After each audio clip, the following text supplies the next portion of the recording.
Most people are walking around with a camera that can genuinely take fantastic photos, but for some reason, almost nobody is using it like one. It's just the phone up, snap, and then gone, and never even looked at what was actually on the screen. You see, I've shot photos on a phone that most people would swear came from a $6,000 camera setup. And not because the phone is secretly that powerful or something like that, but because the decision behind it were the same ones I'd make with any camera in my hand. So my friend, today I'm going to show you how to actually use the camera that you're already carrying around all the time. Alright, so first thing first, let's set up the phone properly. Now I have made tutorials where I dive into this in depth, so I'm not going to do it here. I'm just going to touch the photos briefly, but if you want to learn that, then I can show you that video a little bit later on. But to begin with, when you open up the camera app, then you can see that I like to have the grid lines on. That are these 3 lines that you're seeing here, or these are actually 4 lines, and they are really good to help us compose the photos. Now the way that you set them up is really simple. You find settings, and then in settings you scroll down here to camera, click camera,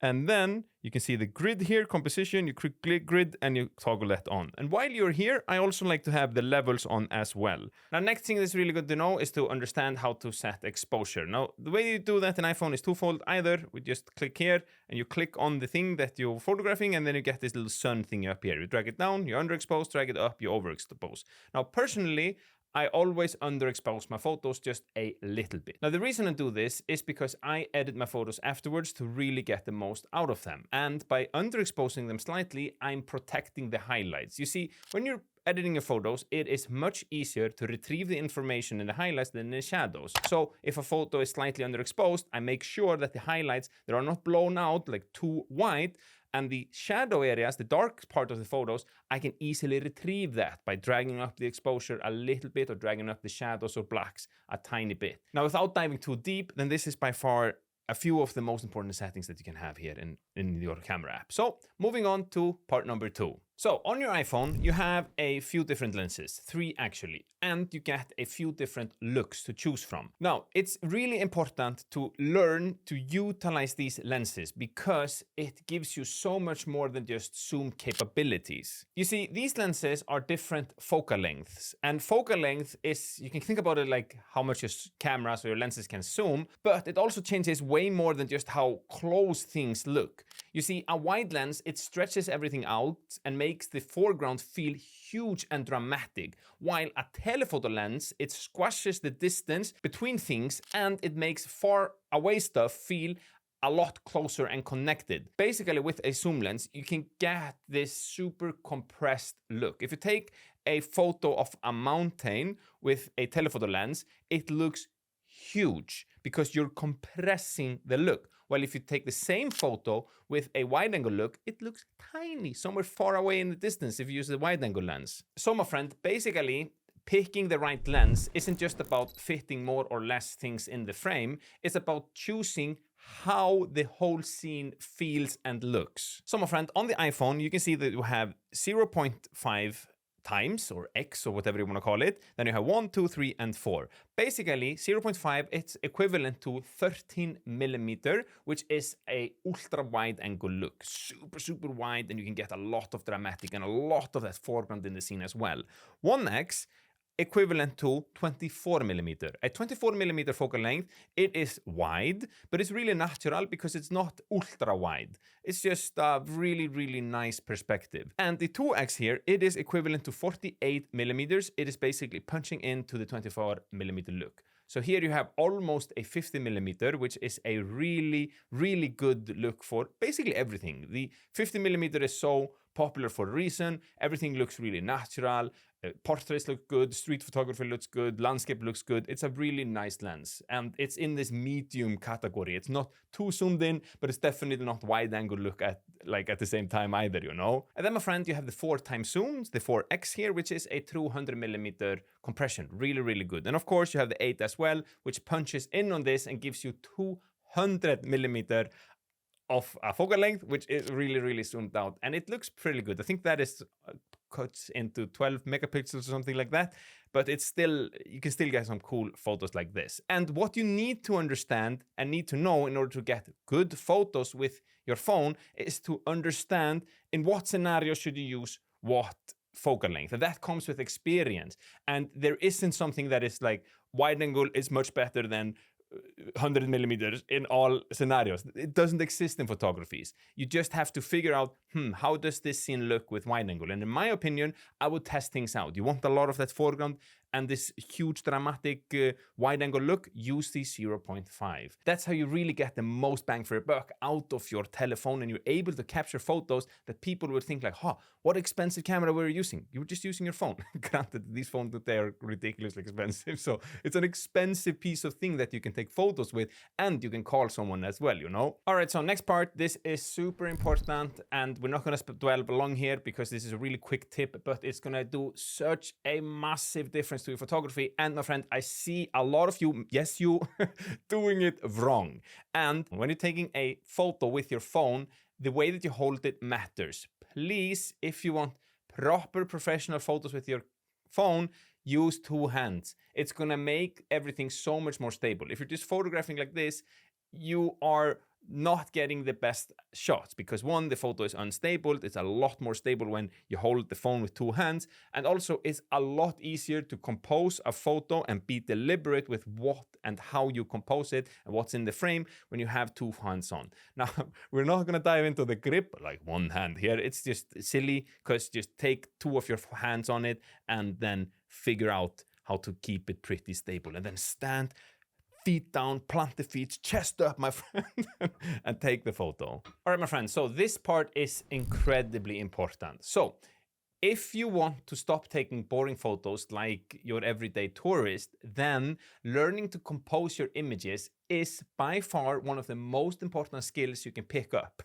So you might be sitting there wondering to yourself, what does composition in photography even mean? That's a fantastic question. Basically, in really simple words, it's just where you decide to put stuff in your photo. That's basically it. You see, this is the difference between an everyday boring snapshot and a photo that actually makes someone stop scrolling and feeling something, you know? And my friend, here's the thing most people get completely wrong. They see something cool and then they just lift their phone and they take a photo. Boom. It's just not a good and a thought through photo. And you know, that in my book is a tourist photo, and there's nothing wrong with it if you want to collect memories, but it's so obvious with those kinds of photos that you didn't make any decision before you decided to press the photo button, you know? I'm saying way too much in this video. But a photographer makes one simple choice before every shot, and they ask themselves the questions: what is the subject here? What am I trying to achieve? Where does the eyes go first?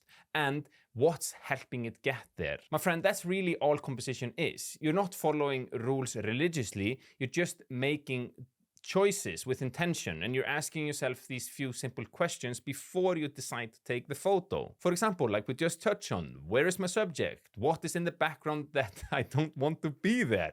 Is there a line here somewhere, a path, a fence, anything that can pull the eyes into the photo instead of just sitting there? And the thing is, you don't need to know all the fancy photography words for this. You just need to slow down for maybe 3 seconds or so before you shoot and actually look with your eyes at the whole frame and not just the cool thing that you found. And I said 3 seconds here. This can really just be like 1 sec. It's just like a moment before you press shutter, go like, what am I trying to shoot? Here's something cool. And then you take photo. And I'm telling you, this one habit is what separates someone from who just get lucky shots to someone who gets good shots on purpose every time that they're outdoors. Now, the thing is, there are a bunch of composition rules out there, and learning them is a fantastic way to help you compose better photos when you're out in the field yourself. So, my friend, let's dive into 3 of the most common ones. First up, we of course have the good old rule of thirds. I mean, picture a frame, split them up into these 3 different columns,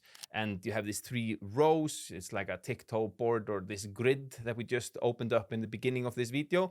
And instead of dropping your subject right in the dead center, you place it along one of those lines or where the lines cross. Now, you might be then asking yourself, why does this work so well? Well, the thing is, even though I personally, with my photography, love placing subject dead center, then the truth is that dead centering is often pretty predictable. And the thing is, our eyes, they often naturally drift towards these off-center points. So when your subject, it sits there really beautifully, the photo, it often ends up feeling a little bit more balanced and way more interesting to look at. Next up is one of my personal favorite leading lines. These are just natural lines in the environment that you can use to draw your viewer's eyes towards your subject. Now, for my regular photography, so to speak, then I love using drones. So I'm often looking at these roads high up that are just twisting through the natural landscape. They act as just magical leading lines. But the thing is, you don't need a drone for this. You can also use your phone. For example, fences, roads, shadows, or whatever line that you can find, use it. And then finally, my friend, let's talk about framing.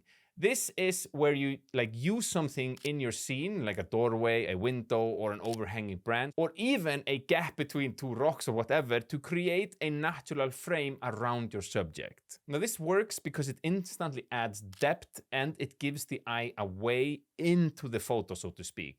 And it makes the viewer feel like they're peeking into something rather than just looking at a flat image. However, with this all in mind, there is actually another thing that is much more important when it comes to good photos. And let's dive into that next. All right, my friends. So now that we've talked about where to put the stuff in our frames, then let's talk about something even more important: light. Because honestly, you can have a perfect composition and still end up with a pretty flat, boring photo if the light is not doing anything for you. So what do I then mean by light? Well, I'm not talking about whether it's bright or dark outside. I'm talking about the quality of the light, the direction it's coming from, and the time of the day that you're shooting in.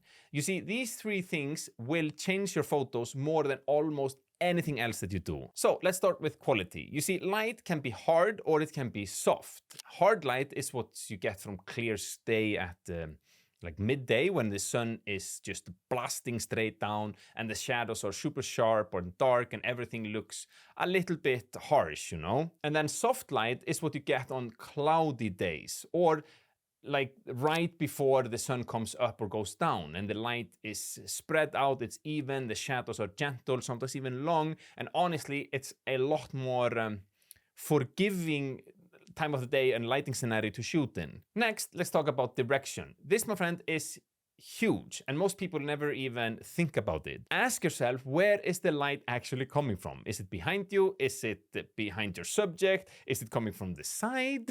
You know, if this is your subject, the light can come in all different directions. So if you start with the light coming behind you, that's the easy one, and everything gets then lit up evenly. That is if the light is coming straight at your subject.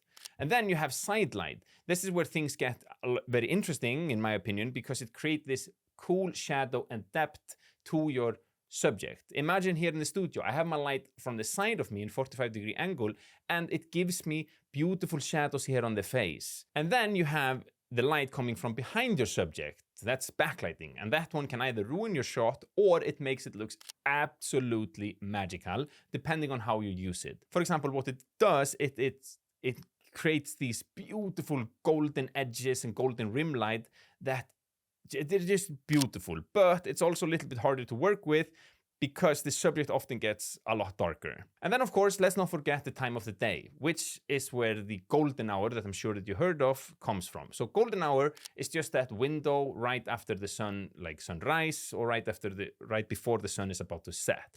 And it's called that for a reason. You see, the sun is then low in the sky, so the light is traveling through the atmosphere, and that gives us this beautiful, warm, soft, golden quality that you cannot fake any other time of the day. Shadows, they also get longer, they stretch out, it's just really, really pretty, and everything feels just more beautiful, more dramatic, and the whole scene just comes more to life. And that is why you hear photographers like myself obsess this much over golden hour. It's not because it's the only time of the day that you can take good photos, not by any stretch of the imagination. It's just because the light is doing so much of the work for us during that time of the day. You see, during midday sun, you're often fighting the light, or you have to be creative of how you use it.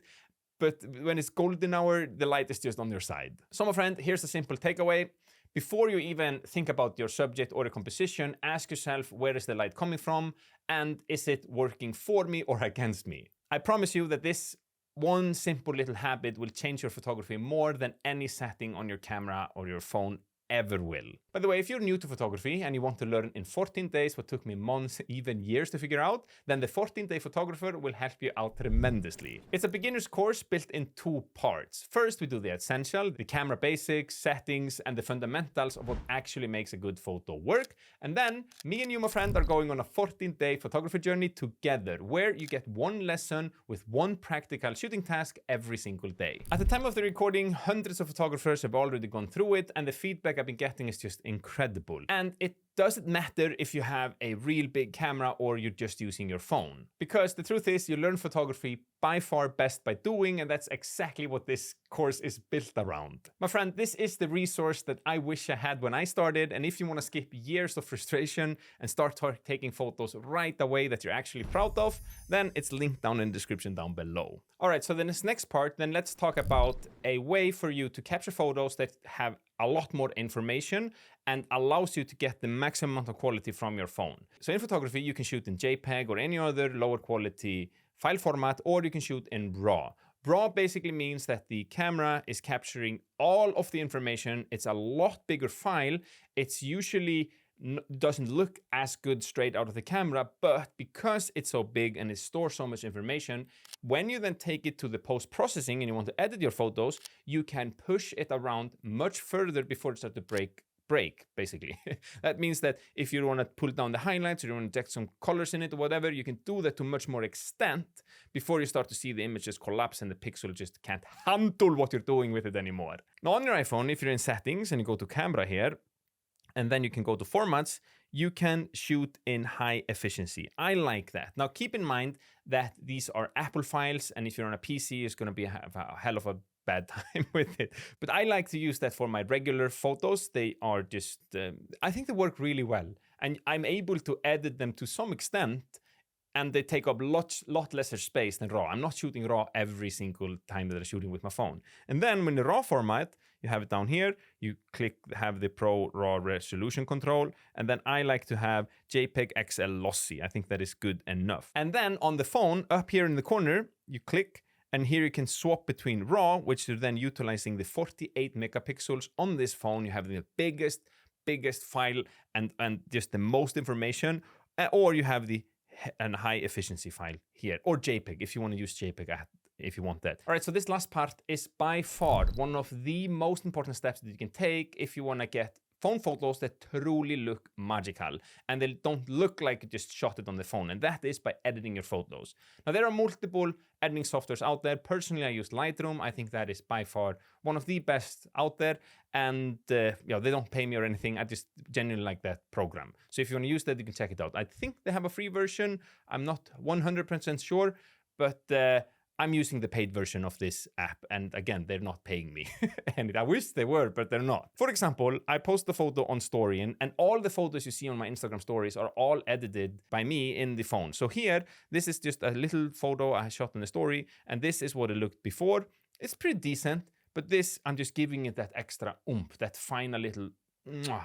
And you can see it on all of my photos. For example, I have a little selfie of me here.